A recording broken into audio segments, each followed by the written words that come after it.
December 31, 2025. அதாவது போன வருஷத்தோட நைட்ல இருந்து இந்த வருஷத்தோட காலையில வரைக்கும் ஜனவரி 1, 2026 அதிகாலை உக்ரைனோட நேரப்படி நியூ இயரோட விடிய காத்தால உக்ரைன்ல ட்ரோனுக்கும் மிசைல்களுக்கும் பஞ்சமே இல்லை. ரஷ்யா ஒரு கம்பைன்டு ஸ்ட்ரைக்.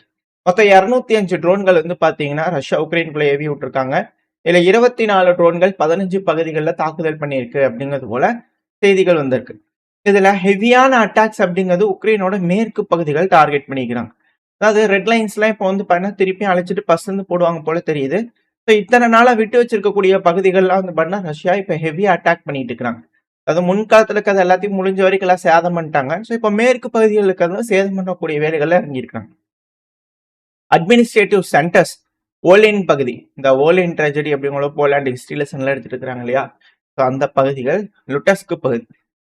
லுட்டஸ்க் அப்படிங்கிறது பண்ணா போலாண்டுக்கு அண்டையா பார்டர் பகுதி, உக்ரைன் போலாண்ட் பார்டர்ல இருக்கக்கூடிய பகுதிகள், உக்ரைனோட ஒரு பகுதி தான். ஸோ இந்த இடத்துல நைட் ஹெவியான அட்டாக். நாசாலேயே பாத்தீங்கன்னா சேட்டலைட்ல அந்த ஃபிலிம்ஸ்ல பண்ணா ரெக்கார்ட் ஆயிருக்கு. ஸ்ட்ராங்கான ஃபயர் விபத்து பாத்தீங்கன்னா ரீட்டைல் ஆயில் டிப்போர்ட்ல பண்ணா நடந்திருக்கு லுட்டஸ்க் பகுதியில அப்படிங்கிறது போல. இது போல அங்க இருக்கிறதுனால கார்பன் மோனாக்சைடு பண்ணா அதிகப்படியா பரவுது அப்படிங்கிற வார்னிங் அலர்ட்ஸ் பண்ணா கொடுத்துருக்காங்க அப்படின்னு சொல்றாங்க. நச்சு தன்மை கொண்ட விஷவாயு கேஸ் பரவும் இல்லையா, ஸோ அது போல பரவுது அப்படிங்கிறது போல வார்னிங்லாம் கொடுத்துருக்காங்க. இதே போலதான் ரஷ்யாவுக்குள்ள அடிக்கும் போதும் அங்கேயும் அப்படிதான் வார்னிங்லாம் வரும்.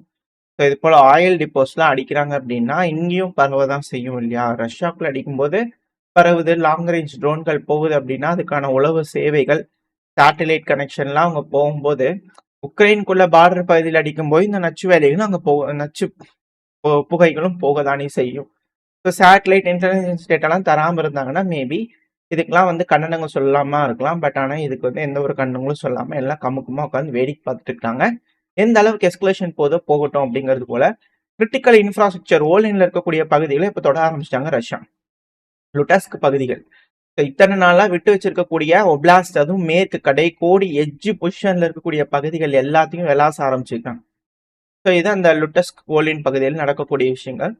ஒடசா பகுதி அடுத்தது இன்ஃப்ராஸ்ட்ரக்சர், பில்டிங்ஸ், கிரிட்டிக்கல் இன்ஃப்ராஸ்ட்ரக்சர், அதுக்கப்புறம் எலக்ட்ரிக்கல் இன்ஃப்ராஸ்ட்ரக்சர் எல்லாத்தையும் பண்ணா ரஷ்யத்தை அட்டாக் பண்ணியிருக்கிறாங்க. ஸோ இந்த பகுதிகள் அதிகமாக பாதிப்படைஞ்சிருக்கு தாக்குதல்ல அப்படிங்கள புரிஞ்சுக்கலாம். ஸோ அடுத்தது உக்ரைனோட அதிபரான ஜெலன்ஸ்கி அவர்கள் வந்துட்டாரு. மக்களே பாத்தீங்களா, விளாக் பண்ணுவார் இல்லையா, இந்த கிறிஸ்துமஸுக்கு போட்ட மாதிரி இப்போ இதுக்கும் போட்டார். மக்களே பாத்தீங்களா ரஷ்யா யாரு, அவங்க இன்டென்ஷன் என்னங்கிறத காமிச்சிட்டாங்க பாத்தீங்களா, நியூ இயர் அன்னைக்கும் எந்த அளவுக்கு தாக்குதல் பண்றாங்க பாத்தீங்களா அப்படிங்கிறத பண்ண ஜெலன்ஸ்கி அவர்கள், ஐயா நீங்களும் 1ஆம் தேதி அதிகமான ட்ரோன்கள் அனுப்பியிருக்கிறீங்கய்யா, நீங்க அனுப்பிச்சதுனாலதான் அவங்க திட்டம் இந்த அளவுக்கு அனுப்பியிருக்கிறாங்க அப்படிங்கிற செய்திகள். எனக்கு அந்த மேப் இருக்கு, இன்னும் இழப்புகள் என்ன ஏதுங்கிற டீட்டெயில்ஸ் வரல. ஏதாவது பெருசா சேதம் ஏற்பட்டிருந்தா என்னதுக்கு சொல்ல ஆரம்பிச்சிருப்பாங்க உக்ரைனோட மீடியாக்கள், வீடியோக்களோட போட்டிருப்பாங்க. பட் எதுவும் பெருசா ஆகல போல தெரியல. இந்த மேப்பை பாத்தீங்கன்னா தெரியும், ஹெவியான ட்ரோன்கள் ஒரு 300 ட்ரோன்கள் கிட்டையாச்சும் ரஷ்யாக்குள்ள ஏவி விட்டுருப்பாங்க. அதுக்கப்புறம் தான் ரஷ்யா இவங்களை இன்னைக்கு விடக்கூடாது இப்பவே முடிச்சிடணும் அப்படிங்கிறதெல்லாம் அவங்க தரப்பு எஸ்கலேஷனை காமிச்சிருக்காங்க. நீ இந்த அளவுக்கு பண்ணா நான் அங்க கை வைப்பேன் அப்படிங்கிறது போல. உக்ரைனுக்கு பலன் கொடுக்கல ஏவி விட்ட ட்ரோன்கள், அதோட விளைவுனால இப்ப ரஷ்யா உக்ரைனோட போலின் பகுதியில கை வச்சுக்கிறாங்க அப்படிங்கிறது இதுல இருக்கக்கூடிய விஷயம். பட் இருந்தாலும் பால் வடிவ முகத்தோட ஜெலன்ஸ்கி அவர்கள் அப்பாவியாக நின்று பாவம் உக்ரைனோட மக்களை வஞ்சிக்கிறது ரஷ்யா அப்படிங்கிறதோட பண்ண பேசிட்டு இருந்தாரு. ஸோ இதுல மிக முக்கியமான விஷயங்கள் நிறைய விஷயம் பேசினார் அவரு. இதுல மிக முக்கியமான விஷயம் என்னன்னா, உக்ரைனோட அதிபரான விளாடிமிர் ஜெலன்ஸ்கி கையெழுத்து போடுவேன். என் கையெழுத்து எப்ப தெரியுமா, ப்ராப்பரான ஸ்ட்ராங் அக்ரிமெண்ட் இருக்கு, செக்யூரிட்டி கேரண்டி இருக்கு அப்படின்னா கையெழுத்து போடுவேன். இந்த புத்தபெஸ்ட் மெமரண்டம், இந்த மின்ஸ்க் அக்ரிமெண்ட் எல்லாத்துக்கும் கடாசுங்க. என்னைக்கு லாஸ்டிங் பீஸ் இருக்கிற மாதிரியான பார்ட்னர்ஸ் தரப்புல இருந்து ஒரு செக்யூரிட்டி கேரண்டி ஸ்ட்ராங்கான ஒரு கிடைக்குதோ, பூஸ்ட் கிடைக்குதோ, அப்பதான் என் கையெழுத்து பேனா பேப்பர்ல தொடும், இல்லைன்னா தொடாது அப்படிங்கிறதோட அவர் தரப்பு. அது மட்டும் இல்லாம உக்ரைனான அமைதி எங்களுக்கு அமைதி வேணும் தான், உக்ரைன்ஸ் ஒன் பீஸ். ஆனா எதோட விலை கொடுத்து அப்படிங்கிற கேள்வி இருக்கு இல்லையா. நாங்களே என்டையரா மறைஞ்சு போய் எங்களுக்கு ஒரு அமைதி வேணா, அப்படி ஒரு அமைதி எங்களுக்கு வேணாம். நாங்க எக்ஸாஸ்ட் ஆகலையா, அதாவது ரொம்ப சோர்ந்து போகலையான்னு கேட்டா ஆமா சோர்ந்து போயிட்டோம். கஷ்டமா இருக்கான்னு கேட்டா ஆமா ரொம்ப கஷ்டமா இருக்கு. இருந்தாலும் எங்க நாட்டுக்காக நாங்க போராடியே தீரும். எங்களோட அழிவிலிருந்து அமைதி வரணும்னா நாங்க அதுக்கு ஒருபோதும் ஒத்துக்க மாட்டோம். அதாவது வரலாறுல நீங்க எல்லா இதுலயும் எடுத்து பாருங்க. ரஷ்யா தன்னிச்சையா போற எங்கேயாவது நிறுத்திக்கிறாங்களான்னா கிடையாது. எக்ஸ்டர்னலா ஒரு அழுத்தங்கள் போட்டு ப்ரெஷர் கொடுத்து ரஷ்யாவை அழுத்தி பிடிச்சா மட்டும்தான் ரஷ்யா போரை நிறுத்துவாங்க. இதே போல ஒரு ப்ரெஷர் இந்த தடவையும் ரஷ்யாவுக்கு இருந்துச்சுன்னா இந்த போர் முடிவுக்கு வரும். மக்களே அழுத்துங்க அப்படிங்கிறதோட பாத்தீங்கன்னா ப்ரெஷர் கொடுங்க அப்படிங்கிறதோட ஜெலன்ஸ்கியாரு பல விஷயங்கள் சொல்லியிருந்தா. இது முக்கியமான விஷயம் இவ்வளவுதான். இதை தவிர திருப்பி திருப்பி பல வகையில பேசியிருப்பாரு. ஸோ ஓரளவுக்கு வந்து பார்த்தீங்கன்னா பார்த்தாச்சு. ஸோ மக்களுக்கிட்ட வந்து பார்த்தீங்கன்னா ரஷ்யா கழுத்துங்கள் அமைதி இல்லை, டான்பாஸ் கொடுக்க மாட்டோம் அப்படிங்கிற சொல்லிக்கிறார். ஓப்பனாகவே சொல்லிக்கிறேன், டான்பாஸ் தரமாட்டோம் அப்படிங்கிற அந்த வீடியோ சொல்லியிருப்பார். சரி, ஓகே. இப்போ இந்த ரஷ்யா உக்ரைன் பிரச்சனையில 2025ல மொத்தம் 4 நாள் தான் மிசைல் ட்ரோன்கள் உக்ரைனுக்குள்ள தாக்காம வராம இருந்திருக்கு. 4 தான் இன்டர்வல். ஸோ தொடர்ச்சியா வந்து பாத்தீங்கன்னா 361 நாள் தாக்குதல் தான் ரஷ்யா உக்ரைனுக்குள்ள ட்ரோன்களை ஏவி விட்டுருக்காங்க. அதுவும் 60,000 கைடட் குண்டுகள், ஃபேப் குண்டுகள் உக்ரைன் மேல ஒரு வருஷத்துல போட்டிருக்காங்க ரஷ்யா. துல்லிய கணக்கு எப்படி மெயின்டைன் பண்றாங்க பாருங்களா உக்ரைன் அப்படிங்கிற கேள்விகள் இருக்கு. 60,000 கைடட் குண்டுகளை ரஷ்யா உக்ரைனுக்குள்ள போட்டிருக்காங்க. 2,400 மிசைல்கள், பல்வேறு மிசைல்களை ஏவி விட்டுருக்காங்க. 1,00,000க்கும் மேலான ட்ரோன்களை எங்க மேல ஏவி விட்டுருக்காங்க அப்படிங்கிறது போல. அதாவது களத்துல யூஸ் பண்ணதில்ல, களம் அல்லாத ட்ரோன்கள், அதாவது பேக்ல ஃப்ரண்ட் இந்த கீவு லுட்டஸ்க்கு இந்த பயில அடிக்கிறாங்களே சர்னிகி இந்த பயில இருக்கிறது தான் இந்த எஃபிவி ட்ரோன். சின்ன சின்ன ட்ரோன் ஃப்ரண்ட் லைன்ல சோல்ஜர்ஸ் தாக்குதல் பண்ணும்போது யூஸ் பண்ணிக்கிற ட்ரோனோட கணக்கு வேற, இந்த கணக்குல இல்லை. இது வந்து பாத்தீங்கன்னா இந்த சிட்டிஸ்க்குள்ள அடிக்கிறது, இன்ஃப்ராஸ்ட்ரக்சர் அடிக்கிறதுக்காக யூஸ் பண்ணாங்களா ரஷ்யா. அது போல இன்னைக்கு காத்தால ஒரு கணக்கு கொடுத்தாங்க இல்லையா. ஸோ அது போல கணக்குகள் ஆட் பண்ணது மட்டும் 1,00,000 ட்ரோன்கள் ஒரு வருஷத்துல வந்து பாத்தீங்கன்னா அதிகமா யூஸ் பண்ணிக்கிறாங்க அப்படிங்கிறது போல உக்ரைன் தரப்புன்னு வந்திருக்கு. இங்க உக்ரைன் ரஷ்யா அப்படிங்கிற இந்த பிரச்சனை எஸ்கலேட் ஆகுது அப்படிங்கிற மாற்றுக்கட்டுல இப்போ இந்த டைம்ல செர்பியாவோட அதிபர் ஊக்கி அவர்கள், அதாவது போன பதிவுல பார்த்துருப்போம், அது ஒரு வாரமா வந்து பாத்தீங்கன்னா செர்பியாவோட டாபிக் ரொம்ப பெருசா போயிட்டு இருக்கு. அதிகமா ஆயுதங்கள் வாங்கி உட்காந்து மக்கள் முன்னாடி பேசும்போது கம்பல்சரி மிலிட்டரி சட்டம் போறதெல்லாம் வந்து பாத்தீங்கன்னா ஊக்கி அவர்கள் பேசிட்டு இருந்தாரு. இப்ப திரும்பவும் பேட்டி கொடுக்கும்போது அதை திரும்பவும் ரீட்ரேட் பண்ணியிருக்கிறாரு. அதே வேர்ட்ஸை திருப்பி யூஸ் பண்ணிக்கிறாரு. நாங்க ஆயுதங்கள் வாங்குறோம், பல்வேறு நாடுகள்ல இருந்து வாங்குறோம். ஆமா, அதெல்லாம் நாங்க மறைக்க மாட்டோம், நாங்க அதை பெருமையா நினைக்கிறோம். அது மட்டும் இல்லாம தொடர்ந்து ஆயுதங்கள் பிரான்ஸ், ஈரான், சைனா, ரஷ்யா அப்படிங்கிற பல நாடுகள் கிட்ட வந்து பாத்தீங்கன்னா வாங்கிட்டே தான் இருப்போம். இந்த உலகத்திலேயே பெஸ்டான ஆயுதங்கள் பெஸ்டா சூஸ் பண்ணி எங்க நாட்டுக்குள்ள நாங்க வச்சுக்குவோம். இதை வந்து யாராலையும் வந்து தடுக்க முடியாது. எங்களுக்கு அது தேவை, எங்க நாட்டோட பாதுகாப்புக்கு தேவை, எங்களை சுத்தி இருக்கக்கூடிய தேவைகள் அது போல இருக்கு. அமெரிக்கா உட்பட துருக்கி உட்பட பல நாடுகள் வந்து பாத்தீங்கன்னா கொசோவால அதிகப்படியான ஆயுதங்கள் வைக்கிறாங்க. எங்களை நாங்க ப்ரொடெக்ட் பண்ணிக்கணும் அப்படின்னா நாங்க எங்களை சேஃப் கார்ட் பண்ணி தான் தீரணும், அதனால நாங்க வாங்கி தான் தீரும் அப்படிங்கிற செர்பியா தரப்புன்னு சொல்லிக்கிறாங்க. அடுத்தது ரஷ்யா உக்ரைன் பிரச்சனை இப்போ முடிஞ்சிச்சான்னு கேட்டீங்கன்னா இல்ல, மேபி பிப்ரவரி மந்த் வரைக்கும் ரஷ்யா கழுத்தங்கள், இந்த எக்ஸ்டர்னல் ப்ரெஷர், ஆயில் டிப்போஸ் அடிக்கிறது, இது போல ரஷ்யாவோட எக்கனாமியை வந்து பாத்தீங்கன்னா சீர்குலைக்கிறதுக்கான வேலைகள்லாம் முடிஞ்ச வரைக்கும் ட்ரை பண்ணி இதுக்கப்புறம் தாக்குதலோட வீரியம் அப்படிங்கிறது வந்து என்டையரா வேற லெவல் எஸ்கலேஷன் இருக்கும் அப்படிங்கிற பல அனலிஸ்டோட கருத்துக்களா இருக்கு. ஸோ ஒன்ஸ் அதெல்லாம் செஞ்சு முடியல அப்படிங்கும்போது மேபி பாசிபிலிட்டி இருக்கு, அப்படி இல்லைன்னா சிக்கல் தான் அப்படிங்கிற பல அனலிஸ்டோட கருத்து இருக்கு. என்ன நடக்க போன்றது வெயிட் பண்ணி பார்க்கலாம். அடுத்தது வந்து பாத்தீங்கன்னா உக்ரைனோட விமானம் வந்து நம்ம நாட்டுக்கு வந்திருக்கு. எதுக்கு இந்த விமானம் வந்திருக்கு? அதாவது இந்த ஆண்டனோ விமானம் சொல்லுவோம் இல்லையா, பெரிய கார்கோ தூக்கிட்டு வரக்கூடிய விமானம். அதுவும் எதுக்காக இந்தியாவுக்கு வருது, இஸ்ரேல்ல கூட வருது அப்படிங்கலாம் பார்த்துருக்கோம் இல்லையா. இந்த விமானம் இந்தியாவுக்குள்ள வந்திருக்கு எதுக்காக அப்படிங்கிற பார்க்கும்போது தான் ஒரு விஷயம் வெளியே வந்திருக்கு. அமெரிக்கா இந்த ராணுவ ஹெலிகாப்டர்ஸ் வந்து டெலிவரி பண்றதுக்கு இது போல ஹெவியான விமானங்கள், கார்கோ விமானங்கள் தேவைப்படும். ஸோ இது போல கடந்த அப்பாச்சி ஹெலிகாப்டர் டெலிவரி பண்றதுக்கு வந்து பாத்தீங்கன்னா நம்ம நாட்டுல கடந்த 3 ஹெலிகாப்டருக்கும் இது போல உக்ரைனோட விமானங்களை யூஸ் பண்ணியிருக்கிறாங்க அப்படிங்கிறது போல சொல்லப்பட்டு வருது. அப்பாச்சி கார்டியன் விமானம் நம்ம இந்திய ராணுவத்துக்காக டெலிவரி பண்ணிக்கிறாங்க.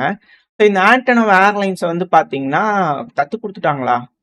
உக்ரைனோட தான் இருந்தாலும் 50% தான் அமெரிக்காவதாச்சு. ஸோ அதனால சீப்பா தானே இருக்கு, இது 50% கொடுத்தா போகும்ல அப்படிங்கிறதுனால ஏதோ ஒரு டீல் அமெரிக்கா ஏதோ யோசிச்சு இது போல காசு கட்டிங்காக டெலிவரி பண்ணதுக்கு இப்படி பண்ணிட்டு இருக்கிறாங்களா அப்படிங்கிறது தெரியல. நம்ம வண்டி தான் எடுத்துட்டு போப்பா, பெட்ரோல் மட்டும் அடிச்சா சரி அப்படிங்கிறது போல வண்டி எடுத்து யூஸ் பண்ணிட்டுக்கிறாங்களா அப்படிங்கிறது தெரியல. இது எப்படி வருமானம் வந்து உக்ரைனுக்கு போகுமா அப்படிங்கிறதான் தெரியல.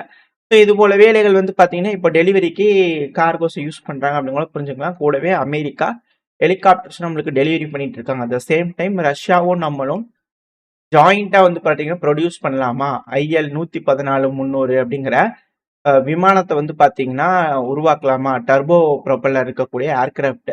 So passenger aircraft. ஸோ இந்த ஏர்கிராஃப்ட் வந்து பார்த்தீங்கன்னா, உள்நாட்டிலேயே உற்பத்தி பண்ணலாம். ஏன்னா, மெஜாரிட்டி ஆஃப் த ஆல்மோஸ்ட் எல்லா பார்ட்ஸுமே வந்து பார்த்தீங்கன்னா, லோக்கலைஸ்டா உருவாக்குறதுனால, வெளிநாடுகள நம்பி இருக்கக்கூடிய தேவை கிடையாது. ஸோ அதனால நம்ம நாட்டிலேயே உருவாக்கிக்கலாமா? அப்படிங்கிறதோட வந்து பார்த்தீங்கன்னா, ரஷ்யாவும், இந்தியாவும் பேசிட்டு இருக்கிறதா ராஸ்டெக்கோட சீஃப் இருக்கு இல்லையா? அந்த நிறுவனத்தோட சீஃப் அவங்க தரப்புலருந்து செய்திகள் வந்துகிட்டு இருக்கு. அதாவது இந்த விமானம் வந்து பார்த்தீங்கன்னா, ரொம்ப சின்ன ரன்வேல கூட இதனால டேக் ஆஃப் ஆக முடியும். நார்மலா இருக்கிறத விட சின்ன ரன்வேல டேக் ஆஃப் ஆக முடியும். 2வது ஆர்க்டிக் குளிர்ல கூட இது விமானங்கள்னால ஆப்பரேட் ஆக முடியும் அப்படிங்கிறது போல சொல்லப்பட்டு வருது. ஸோ வெயிட் பண்ணி பார்ப்போம். இந்த விமானத்துக்கான ஒப்பந்தம் நம்மளுக்கும் ரஷ்யாவுக்கும் நடுவுல கையெழுத்தாகுதா என்ன ஏதுங்க. அடுத்து அப்படியே மிடில் ஈஸ்ட்க்கு வந்துட்டோம் அப்படின்னா, ப்ரொட்டஸ்ட் ஈரான்ல வந்து பார்த்தீங்கன்னா பயங்கரமா ப்ரொட்டஸ்ட் இருக்கு. பல யூனிவர்சிட்டிஸ் வந்து பார்த்தீங்கன்னா, இப்போ மக்கள் குழந்தைகள், ஸ்டூடெண்ட்ஸ் எல்லாரும் ப்ரொட்டஸ்ட் பண்ண ஆரம்பிச்சிருக்காங்க. இதுல என்னன்னா, இரு கும்பல்களா பிரிஞ்சிருக்காங்க. ஈரானுக்கு ஆதரவா ஒரு கும்பல், ஈரானுக்கு எதிரா ஒரு கும்பல்கள் அப்படிங்கிறது போல சில வீடியோஸ்லாம் வருது. அந்த வீடியோஸ்லாம் வந்து பார்த்தீங்கன்னா, பேஸஸ்லாம் அடிக்கிற மாரியான வீடியோஸ். பட் அது எல்லாமே ஏஐ ஜெனரேட்டட். அதெல்லாம் நம்ப வேண்டாம். பெருமளவுல ஈரானோட பேஸஸ்லாம் ஒண்ணும் அடிபடல. அது போல எதுவும் இல்ல.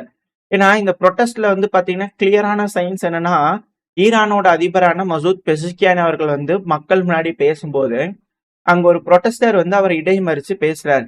"தலைவரே, அதிபரே, எங்களுக்காக ஒரு சில நிமிஷங்கள் ஒதுக்குங்க. நாங்க பேசுறத கொஞ்ச நேரம் நீங்க கேளுங்க. நாங்க எந்த அளவுக்கு கஷ்டப்பட்டுட்டு இருக்கோம் எக்கனாமிக்கல் ரீதியா அப்படிங்கிறது போல கேள்விகள் வாழ்றதுக்கே கடினமா இருக்கு வாழ்க்கை அப்படிங்கிறது போல அவங்க தரப்புல இருந்து பேசும்போது பெசஸ்கியான் அவர்கள் பொறுமையா அந்த ப்ரொட்டஸ்டருக்கு வந்து பண்ண பதில் சொல்லுவார் பப்ளிக்ல.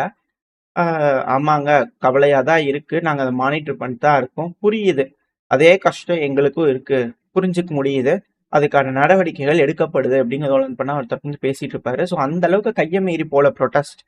பட் ஆனா செய்திகள் மேற்கு மீடியாக்கள், வீடியோக்கள்லாம் வரது பார்க்கும்போது, துப்பாக்கி வச்சு சுட்டுட்டாங்க. மக்கள் வந்து ஒரிஜினல் துப்பாக்கி வச்சு சுடுறாங்க அப்படிங்கிற பல விஷயங்கள்.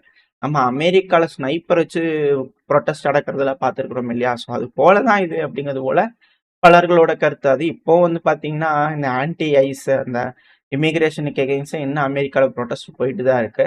அது புரொட்டஸ்ட்ல வந்து பார்த்தீங்கன்னா, தாக்குறீங்க, அக்ரெசிவா தாக்குறீங்கன்னு கோர்ட்ல ஒண்ணு கேஸ் போட்டு போலீஸ கூப்பிட்டு மிரட்டி மிரட்டி அனுப்பக்கூடிய காட்சிகள், செய்திகள்லாம் வந்துட்டு தான் இருக்கு. அதெல்லாம் நம்ம சேனல்ல கூட அப்பப்போ ரிப்போர்ட் பண்ணுவோம். ஸோ புரொட்டஸ்ட் அப்படிங்கிறது கம்ப்ளீட்டா அமெரிக்கால நின்றுச்சானா கேட்டா இல்ல. மீடியாக்கள் அத ரிப்போர்ட் பண்ண நிறுத்திட்டாங்க. அவ்வளவுதான். மத்தபடி எதுவும் கிடையாது. ஸோ அதுக்காக புரொட்டஸ்ட் நம்மளால அங்கலாம் புரொட்டஸ்ட் நடந்துட்டு தான் இருக்கு. ஸோ அதே போல தான் இங்கேயும். பட் எக்கனாமிக்கல் ரீதியா ரொம்ப வந்து பார்த்தீங்கன்னா, பின்னடைவு சந்திச்சுட்டு இருக்காங்க. மேபி டாலர் வர்த்தகத்த வந்து பார்த்தீங்கன்னா, இதுக்கப்புறம் ஈரான் ஸ்டாப் பண்ணுவாங்களா? இதுக்கப்புறம் என்ன மாரியான விவகாரம் இங்க ஈரான்ல நடக்கப்போகுது? ஆட்சி கவிழ்ப்பு நடந்துருமா? அப்படிங்கிற பதட்டங்கள்லாம் இருக்கு. ஆனா, இந்த சமயத்துல வந்து பார்த்தீங்கன்னா, ராணுவம் கட்டுக்கோப்பா இருக்கு அப்படிங்கிறதுக்கான ஒரு விஷயம் என்னன்னா, 4வது முறையா கடந்த சில மாசங்களா வந்து பார்த்தீங்கன்னா, ரஷ்யாவோட கார்கோ பிளேன் தொடர்ந்து ஈரானோட கேபிட்டல் தெஹ்ரான்ல வந்து பார்த்தீங்கன்னா, டச் டவுன் பண்ணிட்டே இருக்கு. 48 மணி நேரத்துல 4வது விமானம், கார்கோ விமானம் வந்து லேண்ட் ஆகுது. கார்கோ விமானம், ஹெவி கார்கோ விமானம் அப்படிங்கும்போது ராணுவத்துக்கு தேவைப்படக்கூடிய ஆயுதங்கள், உபகரணங்கள் வருதா? அதே இது நம்ம எப்ப பார்த்தோம்னா, ஈரான், இஸ்ரேல் அந்த 12 நாள் போறப்ப பார்த்தோம் இது போல சினாரியோஸ். இப்ப இது போல நடந்துகிட்டு இருக்கே பில்டப் அப்படிங்கிற கேள்வி இருக்கு. அதே போல பெஹ்ரீனோட மிலிட்டரி ஏர்கிராஃப்ட் இருக்கு இல்லையா? அது தொடர்ந்து வந்து பாத்தீங்கன்னா, நெவட்டம் ஏர்பேஸுக்கு வட்டம் அடிச்சுட்டு போயிட்டு போயிட்டு வந்துட்டே இருக்கு. ஸோ இது வந்து பாத்தீங்கன்னா 3வது முறையா நடந்திருக்கு. இஸ்ரேலோட ஏர்பேஸ். இஸ்ரேலோட ஏர்பேஸுக்கு பெஹ்ரின் ஏன் போயிட்டு போயிட்டு வந்துட்டு இருக்கு இந்த மிலிட்டரி ஏர்கிராஃப்ட் அப்படிங்கிற கேள்விகள் வருது. இந்த ஏரியா ஃபுல்லா பண்ண பதட்டங்கள் அதிகரிக்க ஆரம்பிச்சிருச்சு. அட் த சேம் டைம் சொமாலிலாண்டோட எஸ்கலேஷன். இஸ்ரேலோட ஜேர்னலிஸ்ட் வந்து பாத்தீங்கன்னா, டெலிகேஷன் வாஜேலா பார்டர் பகுதியில் வந்து பாத்தீங்கன்னா போயிருக்கிறார் விஜயம் பண்ணி அங்க இருக்கக்கூடிய விஷயங்கள் இதெல்லாம் வந்து பாத்தீங்கன்னா பண்ணிக்கிறாங்க. எத்தியோப்பியா, சொமாலிலாண்ட் அந்த பார்டரை கிராஸ் பண்ணி வந்து பாத்தீங்கன்னா போய் அங்க இருக்கக்கூடிய வேலைகள்ல அவங்க இறங்கியிருக்காங்க. ஸோ இஸ்ரேல் சொமாலியா லேண்டுக்குள்ள என்ட்ராக ஆரம்பிச்சிட்டாங்க அப்படிங்கிற செய்திகள் வருது. ஸோ இது எல்லாமே வந்து பாத்தீங்கன்னா எஸ்கலேஷனோட உச்ச கட்டத்துல இருக்கு. எப்படியாவது பேசி தலைவர்கள் ஒரு முடிவுக்கு வந்து தீர்த்துக்கிட்டாங்கன்னா பரவாயில்ல. ட்ரம்ப் அவர்கள் முடிஞ்ச வரைக்கும் ட்ரை பண்றாரு. பட் ஆனா அமைதி கொண்டு வந்தே தீரும் அப்படிங்கிற அவரு நியூ இயர்ல வந்து பாத்தீங்கன்னா ஸ்பீச் கொடுக்கும்போது பேசியிருந்தாரு. வந்துச்சுன்னா பரவாயில்ல, அது போல நடக்கும் அப்படிங்கிற நம்பிக்கையில இந்த பதிவை நான் முடிச்சுக்கலாம். ஓரளவுக்கான தகவல்கள் இந்த பதிவுல பார்த்துருப்போம்னு நினைக்கிறேன். இதோட இந்த பதிவை நான் முடிச்சுக்கலாம். இந்த பதிவு எப்படி இருந்துச்சு, உங்களுக்கு பிடிச்சிருக்கா? பிடிச்சுனா லைக் பண்ணிட்டு உங்க ஃப்ரெண்ட்ஸ் நம்மளே ஷேர் பண்ணிக்கோங்க. அது கூடயே மறக்காம நம்ம சேனலை சப்ஸ்கிரைப் பண்ணலாம், மறக்காம சப்ஸ்கிரைப் பண்ணிக்கோங்க. அப்பதான் நம்ம போடக்கூடிய வீடியோக்களை வந்துச்சு 4 பேத்துக்கு யூடியூப் ப்ரொமோட் பண்ணும். உங்களோட அன்பாதரவு எனக்கு எப்ப இருக்கும்னு நம்பிக்கையில இந்த பதிவை நான் முடிச்சுக்கலாம். இந்த பதிவு நல்லா இருக்கும்னு நம்பிக்கையில அடுத்த போய் உங்க சந்திக்கிறேன். Stay safe. பை.